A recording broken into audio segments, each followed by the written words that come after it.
Hello, MGTOW. Hello, men. This is Howard Dare. Thanks for stopping by. So, I want to ask the question, are men intimidated by powerful women? As you can see, I find the thought itself somewhat amusing. But before I get into it, let me say thank you to everybody who's been stopping by, liking, sharing, commenting, subscribing, even donating. I really appreciate it. And if you're new to the channel, please go ahead and click the subscribe button and click the bell notification symbol next to it.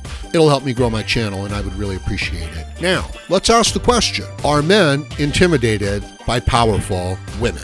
Because this is what women and certain factions of the media seem to think is the case. And there is no doubt that women are moving into more authority positions within society and within culture. They're moving out of their traditional roles. They have moved out of their traditional roles into positions of leadership and authority, if not responsibility. So here's the situation. I believe that women think that men assess potential mates and partners by the same criteria which they assess potential mates and partners. And I'm sure most of you men know this is not the case. Men really don't care how much money a woman makes when they're looking and considering whether or not they want to be with that woman. It's not a consideration. As a matter of fact, the less she makes, the better the man's chances. And we're experiencing that. This is the expression of hypergamy. This is hypergamy expressed, where the women always want to marry, either to their same level in the dominance hierarchy or above. So only a man who makes as much money as they do or more is acceptable to them.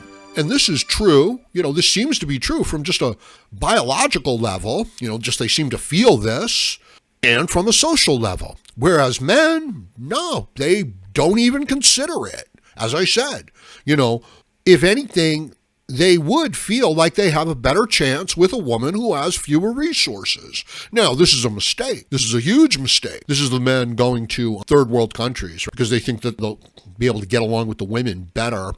What they don't realize is that those women are even more desperate for even fewer things. So they're even more likely to find ways to express certain negative aspects of female nature, mainly hypergamy, which leads to the complete disposability of a man through utility. In other words, she's going to work him for affection and for validation. And as I've covered many videos, the man, no matter how he's coming into the relationship with the woman without any sort of emotional ties or attachments, that's exactly what does happen. Because what he's attaching to is the way that she makes him feel like a man. And what happens, so it's a very strong attraction because he's attracted to that. And then what happens is he associates that with the one particular woman. He forgets that he can, get that same feeling with other women and through other experiences in life. So the men become bonded to the women based on their need, desire, desperation to feel the hormonal and, chemical response that's generated through being with the woman. So the man has to be very strong to not turn into a blue pill simp, to not allow the female to dominate his mindset, his behavior, his responses.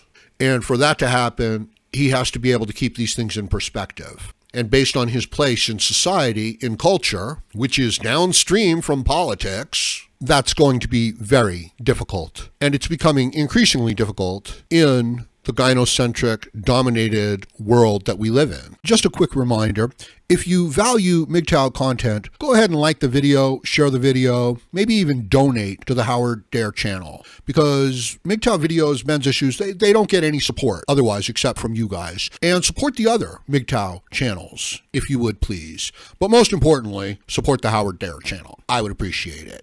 So, at least as far as building a social relationship goes, the men might feel more comfortable with a woman with fewer resources because he has a better chance based on the criteria by which women select a mate. Of course, men are not selecting their mates based on that. If anything, the man knowingly, is aware that he's limited in his ability to get together with a woman who makes a lot more money than he does. And with women moving into positions of authority and leadership, greater economic opportunities. So this situation is frustrating to men, no doubt about it. It completely upsets, the natural balance of things, the way things have been for a very long time. Now, there's no returning to traditionalism, or at least I don't think so. But we see this even with the highly successful women, that high-end lawyers, women in business, even in the sciences, that at some point they want to have a family, have a child, and try to build a family. So putting her in that position, it's not the same as putting a man in that position. And you're not putting anybody in a position, right? Because it's not like they can smile and use their sexuality and use their victim status to get themselves into these positions easier, can they? I mean, it's not like women are underrepresented as CEO of Fortune 500 companies, are they? And it's not like we need to do something about that, do we? Of course we do. So this is the social pressure that's on men, all right? And it comes to bear, through political action. And we are downstream of politics. So the idea that politics don't affect men, it's naive, it's childlike, it's foolishness, it's stupidity.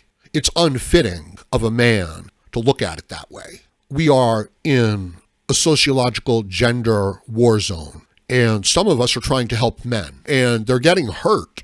And their chances of having a good future, very slight. So MGTOW is trying to step up and make a difference in that area. Now, most men, they just want to walk away. They just want to go away. They just want to abandon and run away and leave the battlefield. They think that's an option, you know what I mean? And I suppose it is, right? They can do it.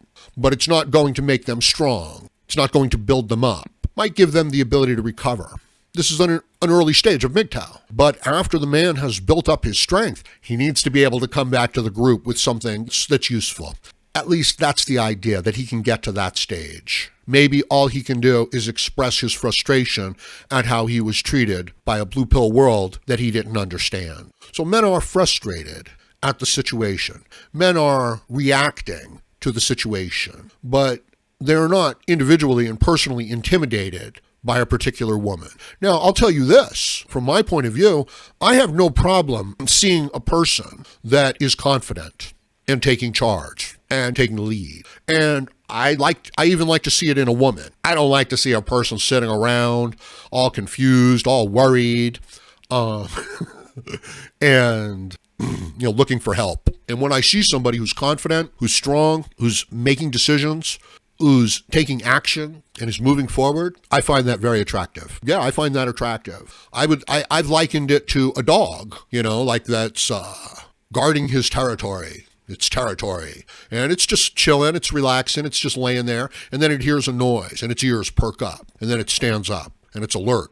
Its muscles are taut, and then it walks over to where it heard the noise, carefully, but not afraid. And I find that attractive. Contrasted to a simpering dog that's hiding, that's run away, and that when it hears a noise, it cowers, it trembles, it shakes, and it runs away, and it makes little whimpering noises, and it finds the group, and it starts to whimper and hide. I find that very unattractive in a dog. And I'm comparing that to how people act when they're confronted with obstacles and problems. However, as I said earlier, if the woman is playing the damsel and she needs help, I think the Captain Save-A-Ho within the man wants to step up and fulfill that role. So there is credence to this statement. Men are intimidated by powerful women, but it's not why the women think. It's unsettling to have the women stepping into a non-traditional role, into the otherwise male role. And let me be clear, they haven't earned it. Okay, they're not there based on merit. They're there based on sympathy and oppression, and they're there based on politics, which is upstream of us. Meaning the women are using institutional aggression. They're using the institutions that were built to protect them by men, patriarchal institutions, to punish the men, to limit the men's choices, to raise their status above the men, based on, but it's based on their sexuality. It's based on, they're going to start to cry. It's based on, we want an equal representation of women and, CEOs of Fortune 500 companies. We demand. It's based on that. And I'm sorry if any of this hurts your feelings, because men use this trick too, but that's another video. So I'm going to leave it at that for now.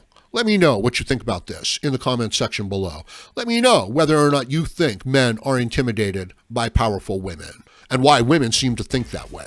And please like, share, comment, subscribe, donate. Definitely donate. And join me again, Howard Dare, as I plan to have more content for you. Thank you, MGTOW.